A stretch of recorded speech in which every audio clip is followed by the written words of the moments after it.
All right, so we're going to continue with our cancer disorders, and now we're focusing on breast cancer. This is in chapter 58. It starts on page 1719.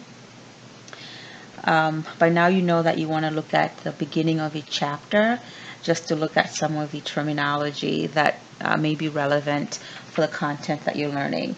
So there's a couple of pictures in this chapter that I would encourage you to look at. Some of them I have in the slide, but I don't have all of them. So let's see, like on page 1722, there is a chart 58-1 that's basically talking about some of the abnormal assessment findings during inspection of the breast, right? So you kind of want to just look at this briefly. And once again, you're not memorizing anything, but you should know that, let's say if I ask you about Paget's disease, this says it's a malignancy of the mammary ducts. So the early signs are that you're going to get things like erythema of the nipple and the areola. And then later on, you're going to see thickening, scaling, and erosion of the nipple and areola. One abnormality that I have seen in questions is the peau d'orange, and in brackets they call this edema. Apparently this is associated with inflammatory breast cancer, and it has an orange peel appearance to it. So just look at this chart briefly as well, and then of course things like dimpling, all of that is not considered normal, and this is under the retraction signs. And then on page 1723 they have breast examination of the woman and in different positions. So there's A, B, and C. So just look at that to see how you could potentially do a breast self-examination. And also in figure 58-3, there's palpating axillary nodes in breast examination, right? And so remember lymph nodes, and we know that they're all over the place, and they're usually the first signs that there's something wrong, because they become big, they become engorged in some cases, and they'll help you find weird lumps. So you kind of want to be aware of all of this.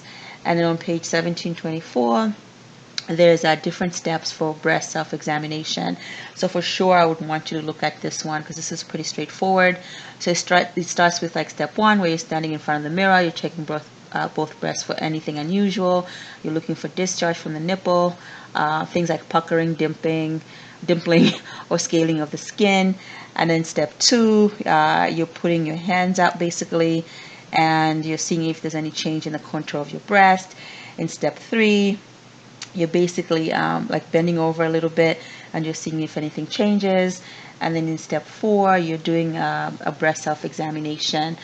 And then there's steps 1 through 9 underneath that one, so you want to go through those.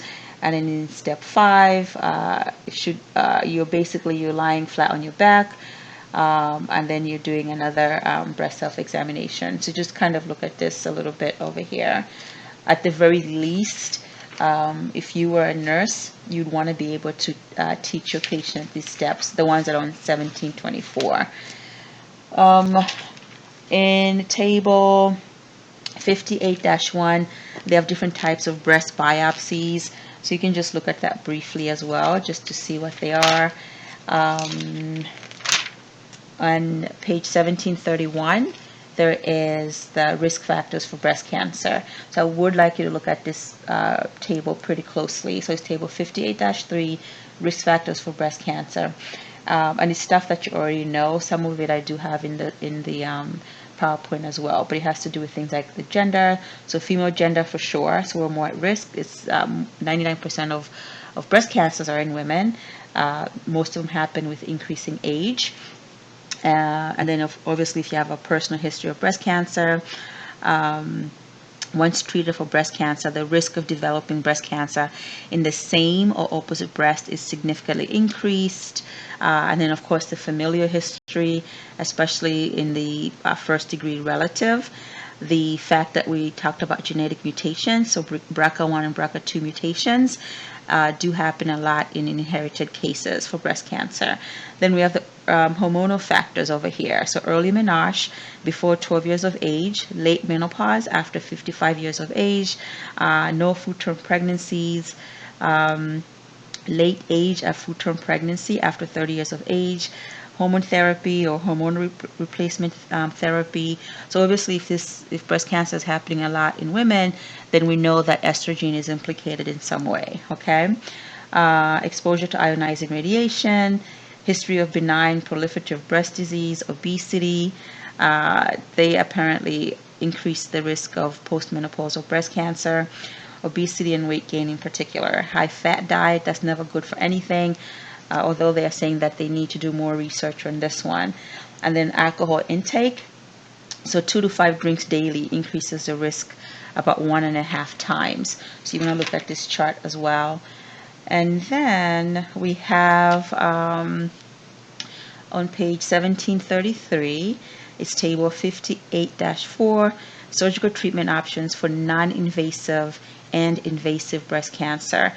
So for the non-invasive breast cancer, and I'm going to get into this in a little bit, so they usually do breast conservation treatments, or they can do things like a total mastectomy.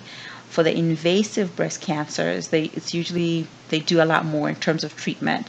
So they can still do the breast conservation, but they will also do things like sentinel lymph node biopsy, and I'll discuss what a sentinel lymph node biopsy is. But just for your purposes, they're trying to get the lymph node that is directly draining the tumor. So the sentinel lymph node, they're looking for the lymph node that is directly connected to the tumor, and that's the one that they're trying to cut off. For the axillary lymph node dissection, they go through the axillary, and they're cutting out a lot more tissue here, and that has more implications after treatment. And then under invasive breast cancer, also they can do things like a total mastectomy with sentinel lymph node biopsy or modified radical mastectomy. So remember, anytime you hear the word radical, it means they're cutting off a lot more tissue. All right, and then you have on page 1734, there's a table 58-5. So this is comparison of a sentinel lymph node biopsy and axillary lymph node dissection.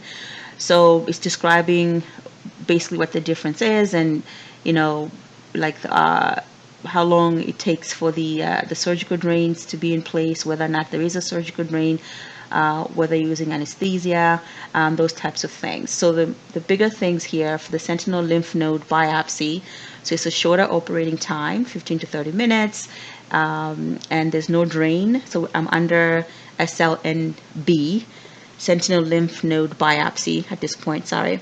So there's shorter operating time, no surgical drain. They will use a local anesthesia. Lymphedema. So lymphedema is a complication that can happen in both SLNB or in ALND, but it happens more so in ALND because that's more complex. So lymphedema, not as much in SLNB. So presence of neuropathic sensations post-op in SLNB, not as much as in ALND. Decreased range of motion in affected arm, unlikely. So our arm is able to pretty much move around. Seroma, which is a collection of serous fluid in the axilla, may occur post-operatively. So all of that stuff was for SLNB as in boy. For the ALND, so longer operating time, 60 to 90 minutes. There is a surgical drain. They're using general anesthesia, usually overnight admission. Lymphedema increases post-op to about 20%. There is a presence of neuropathic sensations post-op. There's a decreased range of motion, most likely post-op, and seroma formation may occur post-operatively. So when I start talking about these different conditions, you want to be able to come back to the chart and see which one is most likely to happen under which condition. And then on page 1737, after somebody has had an ALND, an axillary lymph node dissection, what is it teaching that the the nurse is giving to the patient. So avoiding blood pressures, injections, and blood draws in the affected extremity, using sunscreen higher than 15 SPF, apply insect repellent to avoid insect bites, wearing gloves for gardening, use cooking mitt for removing objects from the oven, avoid cutting cuticles, use electric razor for shaving armpits, avoid lifting objects heavier than 5 to 10 pounds. Those types of things are here. And then on page 1738, there's chart 58-6. So this is patient with a drainage device following breast surgery. So you can look at that. And then page 1739 is patient education, exercise after breast surgery. I don't expect you to memorize these different types of exercises, but just look at them so you know what they look like. All right. Yeah, so there's a lot of charts, and you can basically get a lot of information just from the charts themselves. I think those are like the main ones, and then the other ones I have in the book, like having to do with the surgeries and stuff. All right, great. All right, so when it comes to the breast assessment, right, so you're going to make sure you're doing a very holistic assessment. You're looking at the patient's health history, and as well as you're doing a physical assessment. So we are focusing primarily on breast cancer in the female. That's what our focus is going to be.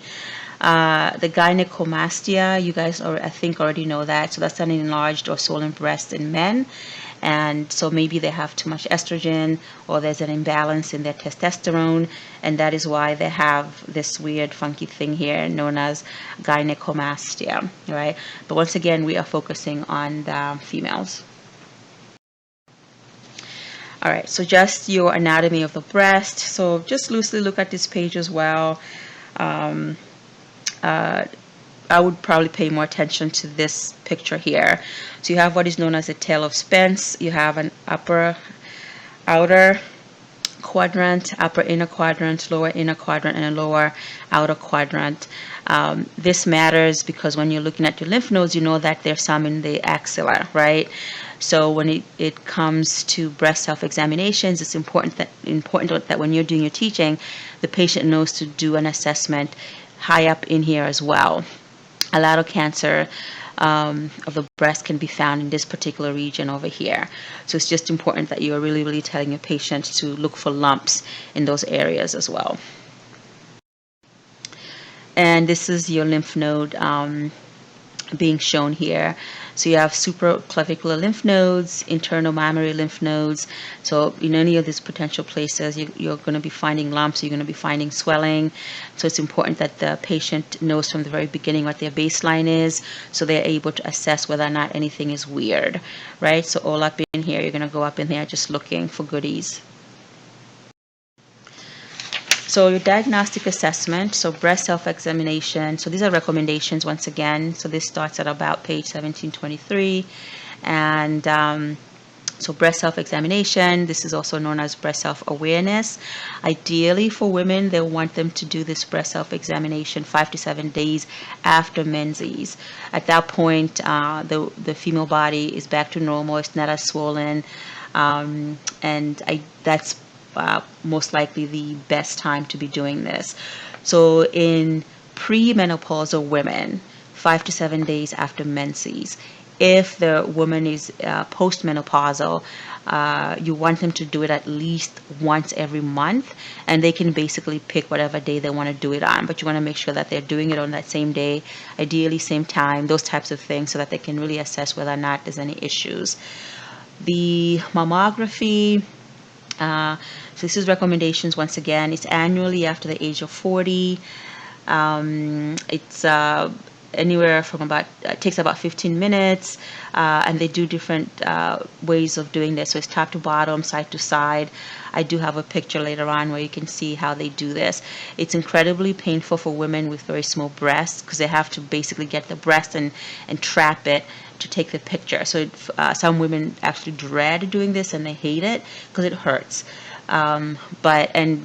If they find any weird tissue, they have to go back and do more testing. So it's a very anxiety-producing test, especially if you have a history of breast cancer in your family.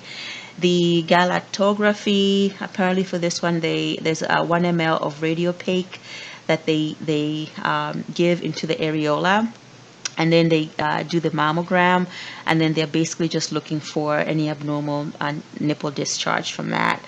Other things like ultrasonography or MRIs can be done as well. They can do tissue analysis. So they have different types. They have percutaneous biopsies, fine needle aspirations, core needle biopsies, and stereotactic core biopsies. So the stereotactic core biopsies, apparently this is a special type of breast biopsy that uses like low dose x-rays basically to identify any abnormal types of tissue. So once again, you're focusing on whatever studies I told you to primarily worry about on your blueprint. Then they have ultrasound guided core biopsy, MRI core biopsy. But anyway, the end result is they're getting tissue for all of these, and then they're looking at the tissue and they're staging it and they're grading it. So this is just a picture of a mammography being done. And so just imagine, if you don't have that much breast tissue, and then they have to stretch and pull your breast and then be able to get an x-ray of that. So that could definitely hurt. All right. And I think over here is a picture of a lump that's being detected.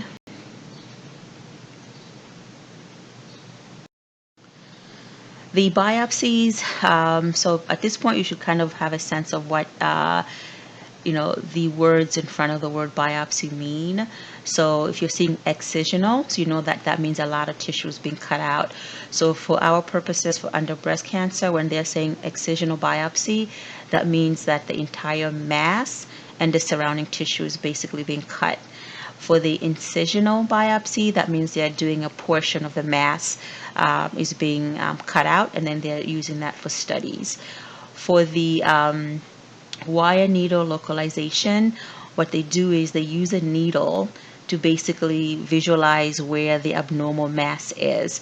So the tip of a needle is placed near an abnormal tissue prior to them actually doing the surgical biopsy. So it's just basically, it's helpful for locating the mass, and they use the wire needle localization. They locate the mass, and then they'll do the biopsy after that. So it doesn't matter if it's excisional or incisional, but the wire needle localization helps them to find the mass, and then they do the biopsy. Your nursing management, so goes without saying, you're going to be educating the patient. So you're instructing the patient to discontinue any agents that can increase the risk of bleeding. So at this point, you guys know what those agents are. So things like aspirin, Coumadin, NSAIDs. You're basically just doing a whole aggressive assessment of what your patient is on. Are they on any herbal supplements, things like garlic, ginkgo biloba? You want to just find out everything that the patient is taking. Post-op, you're monitoring the effects of anesthesia and the surgical site. So you want to make sure the patient is awake, they're alert, they're breathing again freely. Surgical site, you're looking for any signs of bleeding. Ideally, you want someone to take the patient home. In fact, in a lot of places, they won't let you go home unless you have somebody there to take you home. Because you've had a surgical biopsy, right? Especially if you had something like an excisional biopsy. They will literally keep you there until somebody takes you home. The dressing that they put on, so this will vary in different places, but ideally, they'll take the dressing off in 48 hours. And if they've had steri strips, those steri strips will come off or be taken off in 7 to 10 days, or they will just fall off by themselves. Post-op, also you're using a supportive bra, right? So we're considering this post-op was a biopsy. So we've gone in, it's invasive, so we're describing it as an operation. So you're going to use a supportive bra that diminishes breast movement, and it also decreases breast discomfort. So you're avoiding jarring or high impact activities for 1 week after the procedure. And in terms of your follow-up care, you want to make sure that the patient has another meeting with the surgeon, They're going to discuss the findings of the pathology. They'll let the patient know whether or not the tissue was benign or whether or not it was malignant. So this is a very stressful time for the patient as well. So as a nurse, if it's benign, then all you have to do is just monitor the surgical site, make sure everything is okay with the patient. But obviously, if the tissue sample came back as malignant, then that changes everything. So now you have this really horrible diagnosis, your patient is upset, and so there's going to be a lot more that the nurse may have to do in terms of just being there psychologically for the patient, making sure they're okay, because they're going to be afraid, because this is going to be a very negative diagnosis that they have. These are some conditions of the breast that are considered benign. So we are going to skip this one. These are malignant conditions of the breast. So just very loosely, I'll just mention a couple of them. So the ductal carcinoma in situ. So this is malignant cells in the milk ducts. There is no invasion. So remember that word in situ just means it's kind of sitting there. It's there. It hasn't metastasized at all. You can't die from this, the DCIS, unless it becomes invasive. All right. So apparently before they used to treat this by doing a mastectomy for it, but now they do like breast conservation or conservative treatment. So, they used to do total mastectomies. They saw something weird. They'll go in there. They just cut the whole breast out. So now they're targeting just the tumor itself. So when you see the word breast conservative treatment, there are different examples of what that may look like. So when you look in your book, you're going to see all these different treatments. So they may be described as them going in and just doing something like a lumpectomy, just cutting out that weird, funky thing that they're seeing. They can do like a wide excision. They can do a partial or segmental mastectomy. They can do a quadrantectomy. So quad is a quarter, right? So a quarter of the tissue, or the breast tissue, if that's what they're seeing, then they'll do that. And they're not really, for the conservative treatments, they're not doing any type of lymph node removal at all. If it becomes invasive, that's when they're doing lymph node dissections. So we'll talk about that later on. And then so these are malignant conditions of the breast. Your first one is the ductal carcinoma in situ. So that one we said is non-invasive. And then under the invasive cancer, they have what is known as an infiltrating ductal carcinoma. Apparently this one accounts for at least 80% of breast cancer. It starts in the duct, and then it spreads over to surrounding tissue. It tends to be solid. It has an irregular shape and a mass. So that's just one way to describe it. And then the other one I'll just mention is the Paget's disease. So this apparently is about in 2% of breast cancers. I mentioned it earlier already. It's scaly erythematous rather, and it's a pruritic lesion of the nipple. All right, so there's just some major examples. You don't have to memorize all the other types. Just have a sense of what DCIS is. Under invasive cancer, have a sense of what an infiltrating ductal carcinoma might look like. And then Paget's disease, because they tend to ask questions about this a lot in NCLEX. So just know that it's scaly erythematosus, a pruritic lesion of the nipple, and that's how it may present itself. And all of these are in that chart that I mentioned earlier.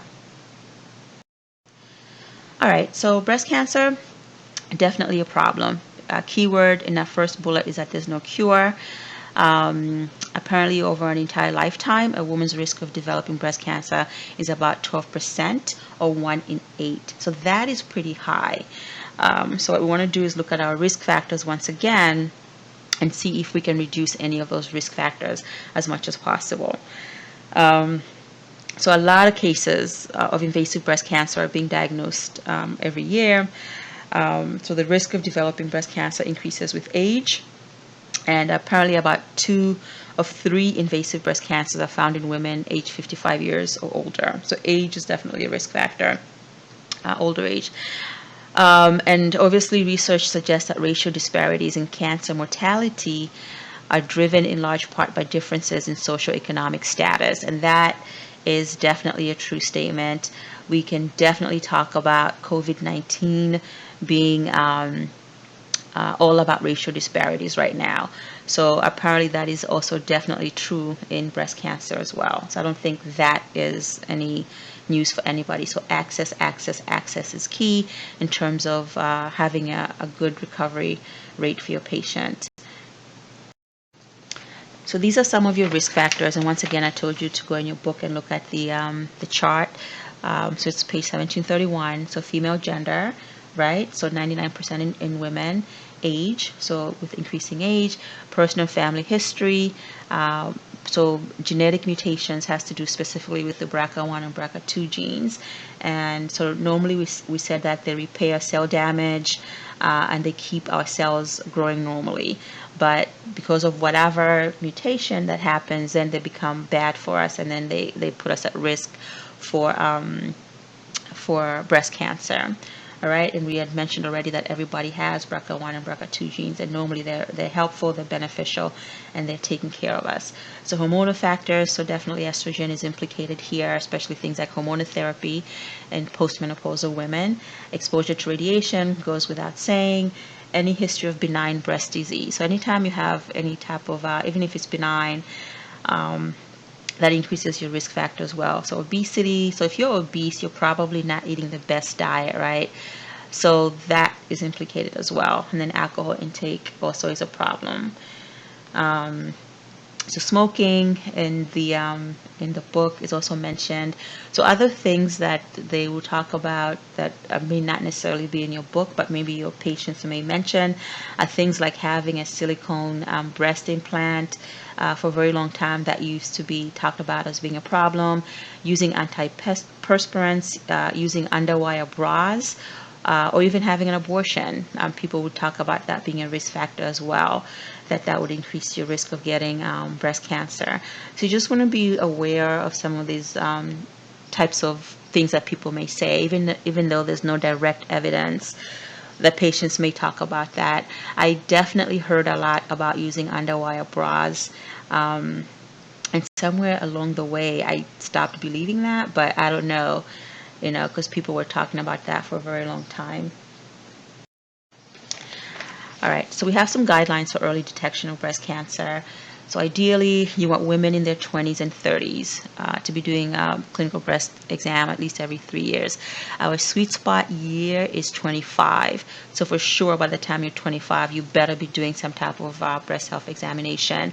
And then after that, annually after the age of 40. Mammography, they want you to start at age 40. So obviously, if it runs in your family, I don't know if they'll let you come in and do it earlier than 40, right? I wouldn't be surprised if they did. So women at increased risk may have earlier initial screening, shorter screening intervals, or additional screening procedures such as ultrasonography or MRI, and that is perfectly fine. So beginning in your 20s, we already mentioned that our sweet spot is about age 25. You want to basically educate women on the benefits and limitations of breast self-examination. But it is incredibly important that women do their own so they know what is normal versus abnormal. So when you're assessing for the tumor itself, so know that it can be found anywhere. So I already mentioned that it's usually in the upper outer quadrant. And when you do find it, it's non-tender, it's fixed. So that means it's non-mobile, it's not moving around. And you have it's a hard lesion with irregular borders. When the tumor becomes advanced, it's skin dimpling, nipple retraction, and skin ulcerations. So you want to look at your chart in your book once again to see what that looks like. Unfortunately, sometimes you may have a positive mammogram for sure, but the patient is still exhibiting no symptoms. So there's a delay, right? So which is why you want to just make sure that the patient is also basically monitoring themselves as closely as they possibly can. Because for sure, if your mammogram is positive, then they're going to have to do further testing. Whether that means a biopsy, it doesn't matter. But if it's positive and you still don't have symptoms, then they're going to do more testing. Ideally, probably a biopsy to see what the mass is, stage it, grade it, and you're hoping that it's negative or it's benign. All right, so staging we've talked about already. So remember your TNM system. And prognosis will depend on the tumor size. So prognosis means that is the patient going to get better or not, right? Do they have a poor prognosis or do they have a positive prognosis? So it depends on how big the tumor is. Has it spread to lymph nodes? Are certain genes implicated, right? This ERBB2, apparently these are growth factor genes, and they can mutate and show human malignancy. So just know that these genes are out there as well, not to memorize that at all. All right, so a smaller tumor usually means you have a better prognosis, and especially also if it's small and then there's no lymph node involvement at all, then hopefully you're going to be okay. But if you have a big tumor and then there's definitely metastases going on, then that's a bigger problem. All right, so you have a couple of surgical management treatments for breast cancer. So you're going to look in your chart once again to get a better understanding of some of these terminologies. But for your purposes, so if you see them saying a modified radical mastectomy, so ideally when you're seeing radical, you know that there's a lot of cutting happening, right?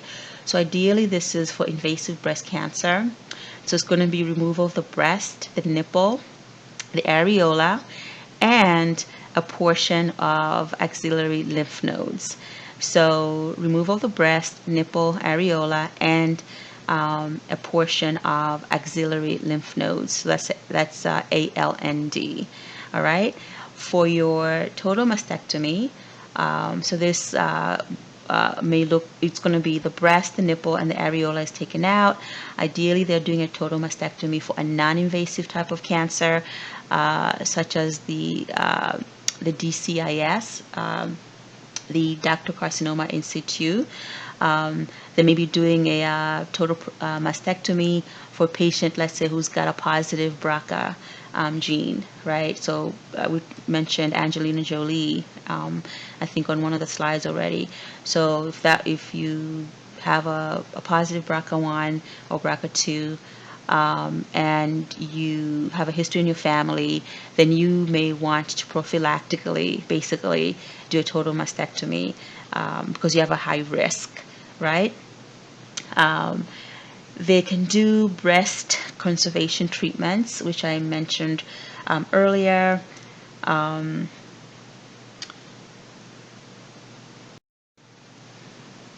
So that looks like, for the breast conservation, that looks like a lumpectomy.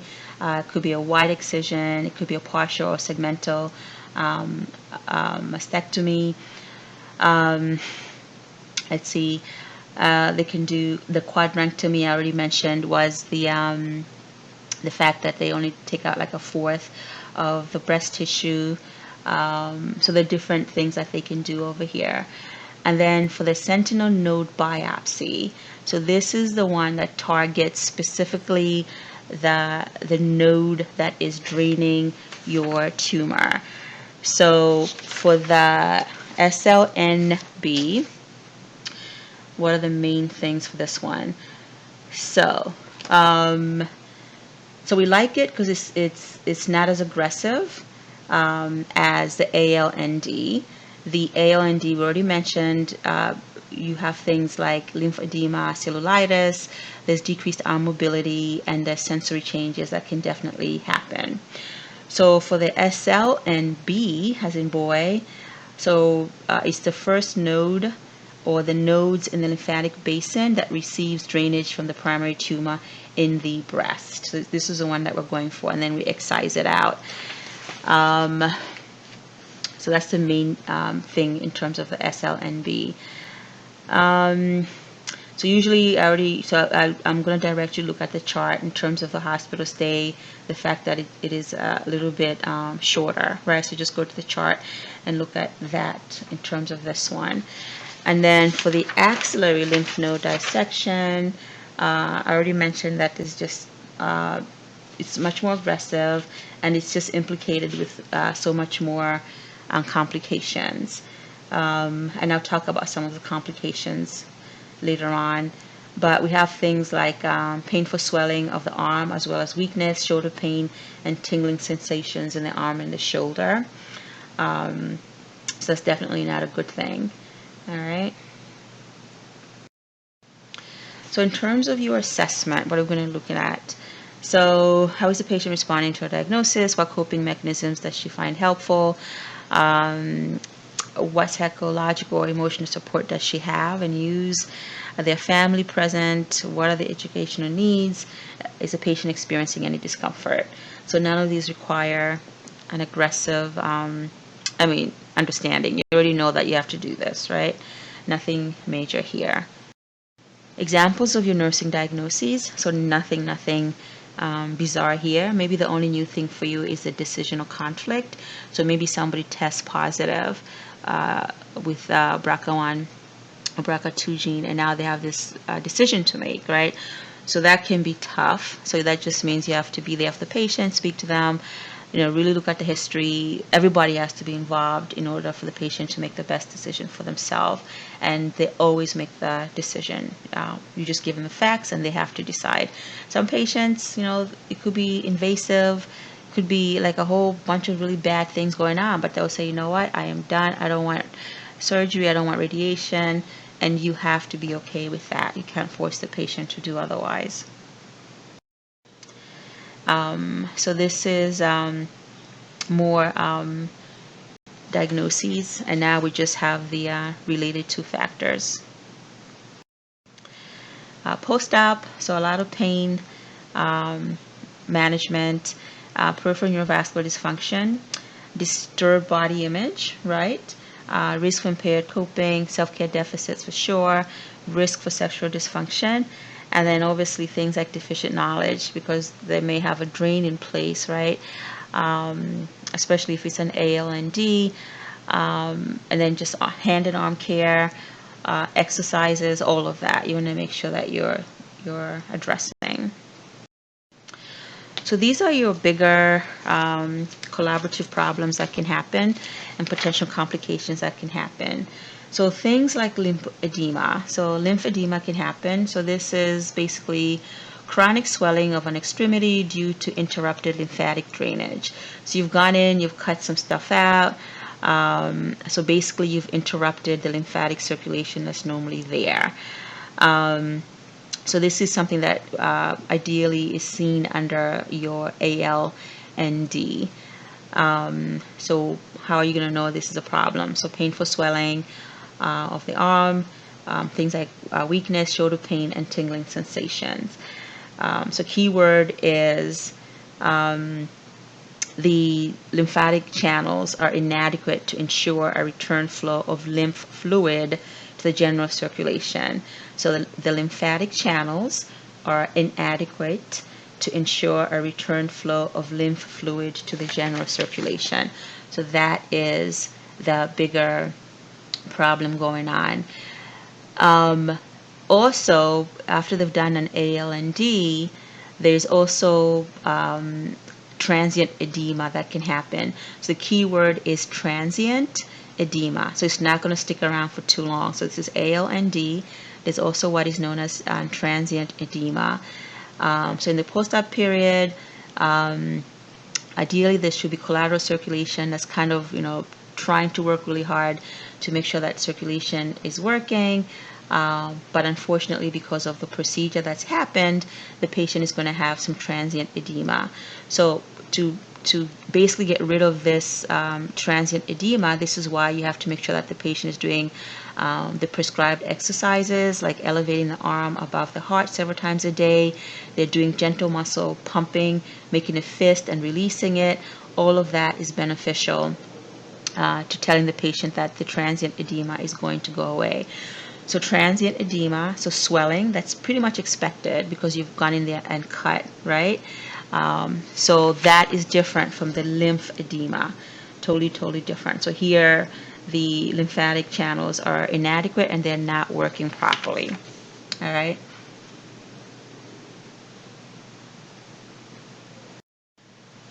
So the key thing with the lymphedema is that once it develops, apparently it tends to be chronic. So the whole thing is you want to make sure that it doesn't happen in the first place. That's ideal. But unfortunately, if the patient has had an ALND, like we mentioned, I think in 20% of cases, they may get this lymphedema. So you're still doing things like hand and arm care to prevent injury or trauma to the affected extremity. You are told, you tell the patient to make sure they're following all the instructions for the rest of her life. You tell the patient to contact the primary provider immediately if the patient suspects that they have lymphedema. If they don't treat the lymphedema as quickly as possible, then the swelling is going to become more difficult to manage. And apparently the treatment may consist of a course of antibiotic agents. If there's an infection present,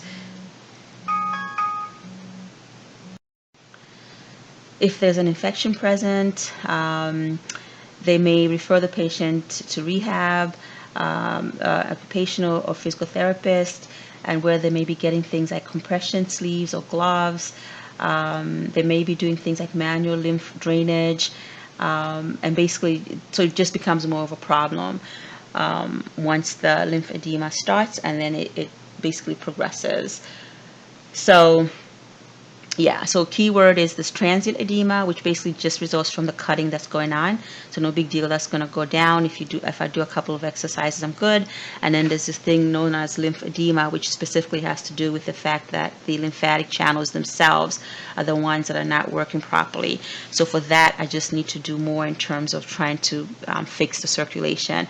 So sure, exercising the arm is beneficial, but now maybe on top of that, I need to be doing things like compression sleeves. And then if there's an infection on top of that, I need to be doing things like getting antibiotics as well. For the hematoma or seroma formation, so this is another complication that can happen. So with this one, hematoma collection, which you guys are very familiar with. So hematoma is just collection of blood inside a cavity.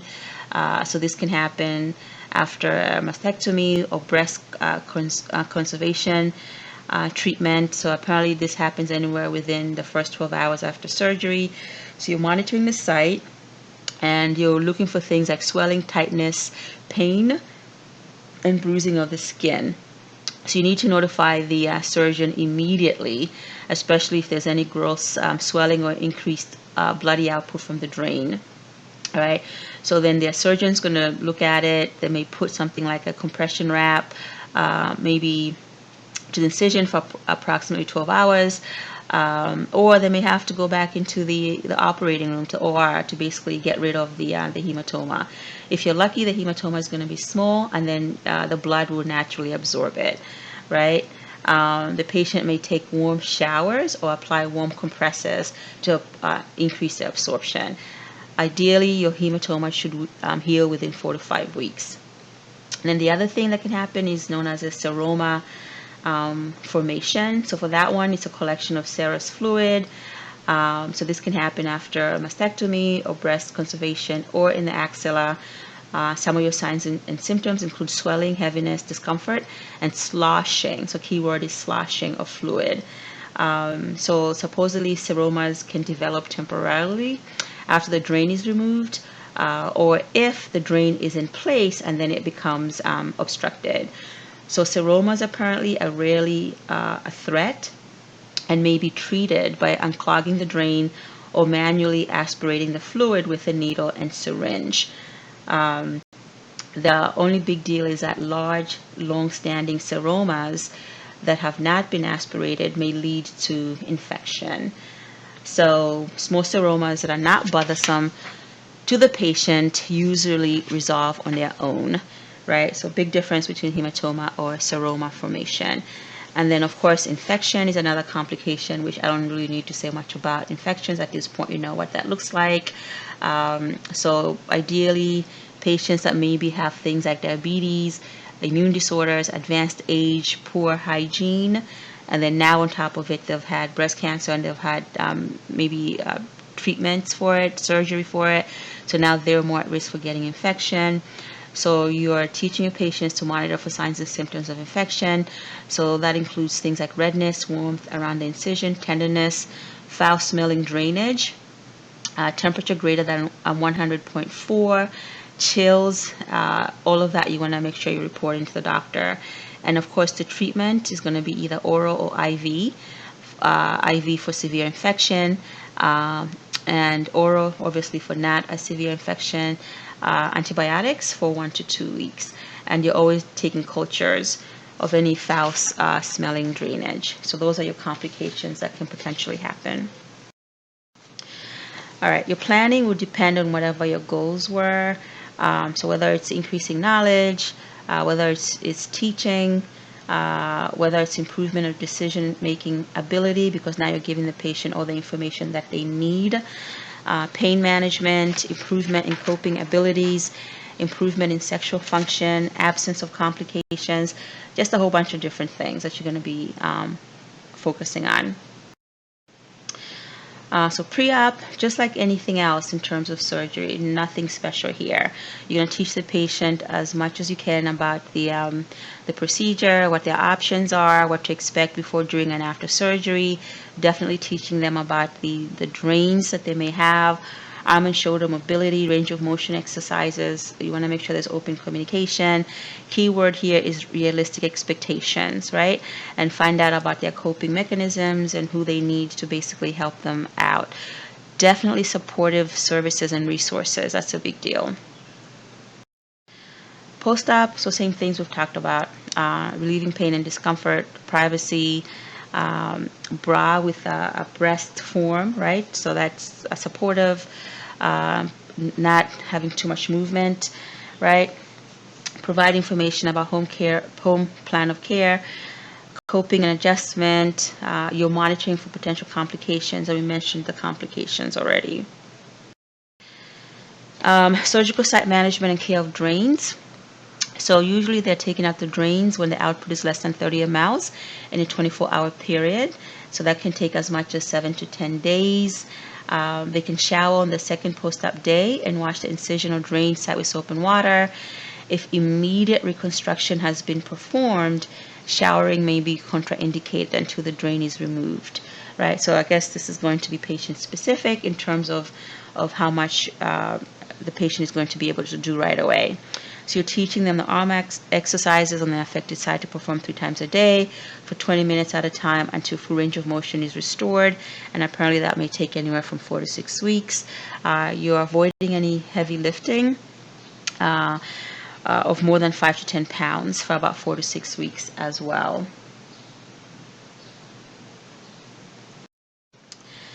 Evaluation, so then you're assessing to see how well you've taken care of the patient who's had breast cancer surgery, right? Do they know, what the treatment plan is? They comfortable talking about the anxiety and fears? Are they involved in the plan of care? Do you feel confident that they can tell you about any complications that they may be having? Do they know what to report, right? Are they verbalizing feelings regarding the change in body image? All of that you're basically addressing. All right, so then there's non-surgical management also. So we talked about the surgeries that can happen, and now we're talking about the non-surgical management. So radiation therapy for sure is an option. So we've already talked about radiation therapy and how this may look. So you know that there's external and then there's internal. So depending on the patient, that will be discussed, and that will be very patient specific also. So they may start this within 6 weeks. In some cases, they may do chemo first and then radiation after the chemo. But it's the same thing. Like we've talked about all the different components of radiation. So if some of it may only be for a few minutes, for a couple of days, right? So we've discussed all of the different ways that they can give the radiation. Some of the radiation is considered intraoperative. So this is when they may give them radiation during the surgical procedure. So, and they're zapping the surgical site during the surgery. Patients may have had mastectomies, but maybe they're still not sure if they've gotten everything that they need to get. So maybe they'll still do radiation after that. So the same things we talked about under radiation, the issues of skin breakdown, the fact that the patient can be fatigued, the fact that we're using mild soap and water to clean the area, if we're allowed to do that. We're not taking off any markings for sure. If it's the external type, right? You're keeping your markings there. You are using lotions that are approved, right, to help with some of the pain. You are using anti-drying soap, things like Aveeno. You're avoiding tight clothing. You're avoiding things like underwire bras, like anything that's going to be painful to the skin. Excessive temperatures, you're avoiding any of that. Minimizing sun exposure, SPF 15 or greater, right? So all the usual things that we would be concerned about under radiation, that still applies here. And we know about chemotherapy. Usually they may do it after surgery, or they may do it before surgery. So sometimes they do chemo before surgery to minimize the tumor, and then they do the surgery, and maybe they find out after the surgery, oh my goodness, we still need radiation. So this varies in so many different ways. And then there's a whole bunch of different medications that they can give the patient. You're familiar with some of the meds, things like Cytoxan, methotrexate, Fluorocell. And you know that the main issues with chemotherapy have to do with things like bone marrow suppression, alopecia, skin changes, fatigue, nausea, vomiting, neutropenia, fatigue. Apparently some of the patients that are getting chemotherapy, they have weight gain of more than 10 pounds. And no one knows exactly why this may happen in like maybe at like a half of patients. This is a phenomenon that you may see. So they're not 1,000% sure why that's going on. And then you have things like hormonal therapy. So you're trying to basically find out whether or not the tumor is nourished by hormones, right? So 2/3 of breast cancers depend on estrogen for growth. So they're going to give you medications that are basically going to block or bind to estrogen, so that gets inhibited in some way, right? So there's very selective medications that they can use that specifically do that. And once again, you're only worried about the meds that we are on your list. And then targeted therapy, we've discussed before already. So these are the medications that target the tumor growth itself. And the idea is that they're sparing the normal cells. And ideally, they're supposed to have a limited adverse effect. All right, so that's like the main things that I would mention over here. And then you can have what are known as reconstructive procedures after a patient has had a mastectomy. So they can do what is known as a tissue expander, followed by a permanent implant. So we'll talk about that. So you've had a mastectomy, and then there's a picture that I'll show you after that. So apparently this one, the tissue expander followed by a permanent implant, is very simple. It's common. So they stretch the skin after the mastectomy has been done, and then so that's the tissue expansion piece, and then they put like an implant in there. Apparently it's pretty okay. It looks good. It's firm, and there's no sagging with that. So the breast tissue looks fine. They can do the transverse rectus abdominal myocutaneous tram flap. There's a picture for that one as well. So for that one, it requires a longer recuperation, anywhere from 6 to 8 weeks. The risk is that there's infection, bleeding, maybe there can be a flap necrosis. So you want to make sure that post-op, after the tram, that they're doing things like deep breathing, leg exercises, all of that to prevent things like DVTs, etc. Head or bed up at least 45 degrees, those types of things. They can do a nipple areola reconstruction. So this is basically like a skin graft. Either they're using fat or the skin, and then they're reconstructing basically the areola and the nipple area. Some patients don't want any reconstruction necessarily after they've had the mastectomy. So they may prefer just to have a prosthetic. So they sell these as well. So there's a silicone based, and you put that inside a pocket or a bra, essentially, and then you wear that as a prosthetic, right? So depending on how they come or how they're made, that's how you're going to do that. You're going to wear it. Some patients may also undergo reconstructive breast surgery. So the different types of reconstruction breast surgery that can happen. So here we're talking about the breast tissue itself. So they can do a reduction, right? They can do a reduction mammoplasty. So that's why they decrease the breast in size. They can do an augmentation mammoplasty. That's why they increase the breast size.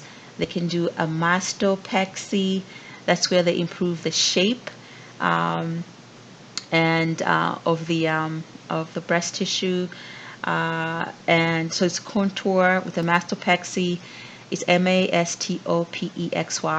So this is where they're contouring it, they're elevating it, so that they're happy with the size. So they're not making the breast size either bigger or smaller. They're happy with the size, but they want to fix the shape, and they want to kind of contour it a little bit.